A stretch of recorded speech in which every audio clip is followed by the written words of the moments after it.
നമസ്കാരം. അങ്ങനെ ഒരു നീണ്ട ഗ്യാപ്പിന് ശേഷമാണ് ഞാനൊരു വീഡിയോ ആയിട്ട് നിങ്ങളുടെ മുന്നിൽ എത്തുന്നത്. അപ്പം എന്നെ ഇത്രയും നാൾ അൺസബ്സ്ക്രൈബ് ചെയ്യാതിരുന്ന എല്ലാവർക്കും ഒരുപാട് താങ്ക്സ്. അപ്പം ഞാനൊന്ന് റീസ്റ്റാർട്ട് ചെയ്യാമെന്ന് വിചാരിച്ചു. അങ്ങനെ ചെറിയൊരു ഐറ്റം കാണിക്കാമെന്നാണെന്ന് വിചാരിക്കുന്നത്. അവിൽ മിൽക്ക് ഒരുതപ്പെട്ട എല്ലാവർക്കും അറിയായിരിക്കും എങ്ങനെയാണ് അവിൽ മിൽക്ക് ഉണ്ടാക്കുന്നതെന്ന്. എന്നാലും അറിയാത്തവരുണ്ടാവും, അവർക്ക് വേണ്ടിയിട്ടാണ് ഈ വീഡിയോ. ഞാൻ ഈ വീഡിയോ ചെയ്യുന്നത് കാസർഗോഡ് നിന്നാണ്. പല സ്ഥലങ്ങളിൽ നിന്ന് നമ്മൾ അവിൽ മിൽക്ക് കഴിച്ചിട്ടുണ്ടെങ്കിലും എൻ്റെ പേഴ്സണൽ ഫേവറേറ്റ് എപ്പോഴും കാസർഗോഡ് എന്നുള്ള അവിൽ മിൽക്കാണ്. കാരണം അത് ഭയങ്കര സിമ്പിളാണ് ഉണ്ടാക്കാൻ, എന്നാൽ ഭയങ്കര ടേസ്റ്റുമാണ്. നമുക്ക് എങ്ങനെയാണ് ഉണ്ടാക്കുന്നത് നോക്കിയാലോ.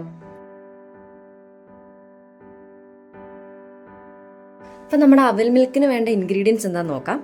പാല്, പഞ്ചസാര, പഴം, വറുത്ത കടല, പൊരിയവൽ എന്താണെന്ന് പലർക്കും സംശയം കാണും. നമ്മുടെ സാധാരണ അവലല്ല ഉപയോഗിക്കേണ്ടത്, പകരം ഇതുപോലെ പാക്കറ്റിൽ പൊരിയവൽ എന്ന് എഴുതിയിട്ടുണ്ടാവും. അപ്പോൾ അത് നിങ്ങൾ സൂപ്പർ മാർക്കറ്റിൽ നോക്കി മേടിക്കുക, അതാണ് നമ്മൾ ഉപയോഗിക്കേണ്ടത്. ഞാനിവിടെ 2 പേർക്കുള്ള ക്വാണ്ടിറ്റിയാണ് കാണിക്കുന്നത്. അപ്പോൾ നിങ്ങൾ 2 ചെറിയ പഴം എടുക്കുക. മൈസൂർ പഴം, പാളൻകുടം പഴം എന്നൊക്കെ പറയും. ഇത് ചെറുതായിട്ട് അരിഞ്ഞതിന് ശേഷം നല്ലപോലെ ഒന്ന് ഉടച്ചു കൊടുക്കുക. ഒരിക്കലും മിക്സിയിലിട്ട് അടിക്കരുത്. മിക്സിയിലിട്ട് അടിച്ചു കഴിഞ്ഞാൽ ഭയങ്കര ലൂസാവും. നമുക്ക് ആക്ച്വലി കുറച്ചൊരു കട്ടിയായിട്ടാണ് അവിൽ മിൽക്ക് വേണ്ടത്. അപ്പോൾ ഇതുപോലെ ഒരു വിസ്ക് വെച്ചിട്ടോ ഫോർക്ക് വെച്ചിട്ടോ സ്മാഷ് ചെയ്തെടുക്കുക.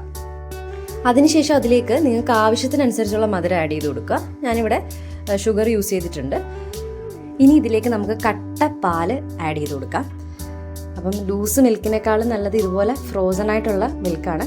അതിനുശേഷം ഇത് നമ്മൾ ഉടച്ചുടച്ച് അതിലേക്ക് നന്നായിട്ട് ബ്ലെൻഡ് ചെയ്യാം. നമുക്കിനി ഇത് സെറ്റ് ചെയ്യാം. ഞാനിതൊരു 1/4 ഗ്ലാസ് ആദ്യമേ ആഡ് ചെയ്ത് കൊടുത്തു ഗ്ലാസ്സിൽ. അതിനുശേഷം അതിൻ്റെ മേലെ റോസ്റ്റഡ് ആയിട്ടുള്ള പീനട്ട്സ് ഇട്ട് കൊടുക്കുക. നിങ്ങൾക്ക് വേണമെങ്കിൽ ബദാമും ട്യൂട്ടി ഫ്രൂട്ടിയും ഒക്കെ ഇതിൻ്റെ കൂടെ ആഡ് ചെയ്യാം. പക്ഷേ ഇതിൻ്റെ ഒരു ഒത്തൻറ്റിക് ടേസ്റ്റ് എന്ന് പറഞ്ഞു കഴിഞ്ഞാൽ ഇത്ര സിമ്പിളാണ്. അല്ല, നമ്മൾ ഒരുപാട് നട്ട്സ് ആഡ് ചെയ്യുന്നതിലല്ല ഇതിൻ്റെ ഒരു ടേസ്റ്റ് എന്നാണ് എനിക്ക് മനസ്സിലായിട്ടുള്ളത്. പിന്നെ അതിൻ്റെ മേലെ പൊരിയവൽ ഇതുപോലെ ഇരിക്കും. കുറച്ച് പഫിയാണ്, ഭയങ്കര ക്രിസ്പിയുമാണ്. അപ്പം ഇത് തന്നെ നിങ്ങൾ യൂസ് ചെയ്യാനായിട്ട് നോക്കുക, എന്നാലേ നിങ്ങൾക്ക് ആ ഒരു ഷോപ്പിലെ ടേസ്റ്റ് ഒക്കെ കിട്ടുള്ളൂ.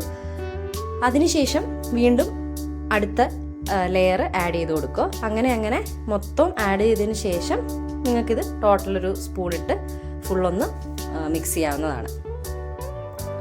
ഇത് പിന്നെ ശ്രദ്ധിക്കേണ്ട കാര്യം, ഇത് ഉണ്ടാക്കി കഴിഞ്ഞ് അപ്പം തന്നെ കഴിക്കണം. ഇല്ലാന്നുണ്ടെങ്കിൽ നമുക്ക് ഈ കപ്പലണ്ടി ആണെങ്കിലും ഈ അവലാണെങ്കിലും കുതിർന്നിട്ട് ഇതിൻ്റെ ആ ഒരു ക്രിസ്പിനെസ് നഷ്ടപ്പെടും. അപ്പം നമുക്ക് ഇൻസ്റ്റൻ്റായിട്ട് ഉണ്ടാക്കി കഴിക്കാനാണ് അവിൽ മിൽക്ക് എപ്പോഴും നല്ലത്. അപ്പോൾ ഇതെല്ലാവരും ട്രൈ ചെയ്ത് നോക്കുക. ഇഷ്ടപ്പെട്ടാൽ നിങ്ങളുടെ ഫീഡ്ബാക്ക് അറിയിക്കുക. അപ്പോൾ നമുക്ക് മറ്റൊരു വീഡിയോ ആയിട്ട് കാണാം.